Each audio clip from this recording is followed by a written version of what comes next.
Overtoun Bridge. Located near Dumbarton in West Dumbartonshire, Scotland, the Overtoun Bridge has been the site of the deaths of several dogs. What is even more horrifying and sad is that the dogs leapt to their deaths willingly. They all leapt from the same side, and they were all breeds with long snouts. Not only have dogs died here, but humans as well. In October of 1994, Kevin Moy threw his 2-week-old son over the bridge because he thought the baby was the devil incarnate. Scaphism. Scaphism is an ancient method of execution originating in Persia. It was one of the most gruesome, torturous methods of execution. The victim would be stripped naked and then strapped to 2 boats with the head, arm, legs, and feet protruding over the side. Then the victim would be forced to eat milk and honey, which was also poured all over their body, and then they would be left to float in a stagnant pond. So basically, the victim was killed by a combination of exposure, bee stings, burrowing bugs, gangrene, and septic shock. Rat King.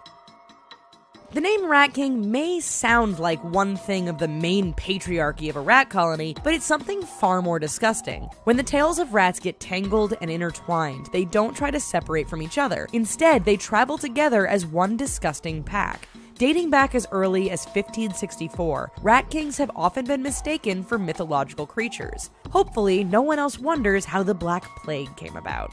Alien Hand Syndrome. Have you ever been afraid to lose control over your body? Apparently there's a condition known as alien hand syndrome, where people have lost control over their hand. This results in their hand doing things that the person cannot control. Explanations have included the brain's hemispheres becoming separated instead of together, as well as tumors, but the idea that a part of our body can go rogue is pretty scary. The murder of Junko Furuta.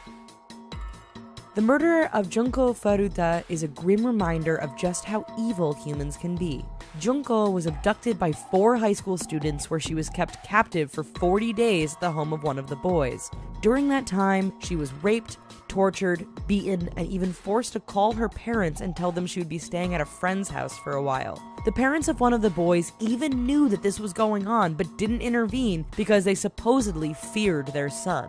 After Junko died, her abductors dumped her body in a drum full of concrete, leaving her corpse